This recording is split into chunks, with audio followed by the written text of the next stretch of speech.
લીલી માંડવીના બાફેલા ઓરા કેવા સરસ ના લાગે. અત્યારે તો બધાને ઘરે ઘરે બનતા હશે. કોઈ શેકીને ખાતા હશે, કોઈ મીઠું નાખીને કુકરમાં બાફીને ખાતા હશે. ખાવાની કેવી મજા આવે. રોટલો ઓછો ખાતા હશે ને ઓરા વધુ ખાતા હશે. કાજુ બદામને પણ આટી દે એવી સરસ મજાની મગફળી. બાફીને મજા આવે, કાચી મજા આવે, શેકેલી મજા આવે. એવી સરસ બધી રીતે મગફળી ખાવાની મજા આવે.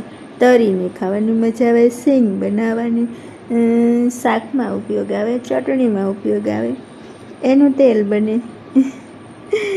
ખરેખર ધન્યવાદ આપણે ખેડૂત ભગવાનનો ઉપકાર માનવો જોઈએ કે આપણને ખેડૂત બનાવ્યા. આપણી વાડીની આપણી મગફળી ખાઈએ ને રાજી થઈએ.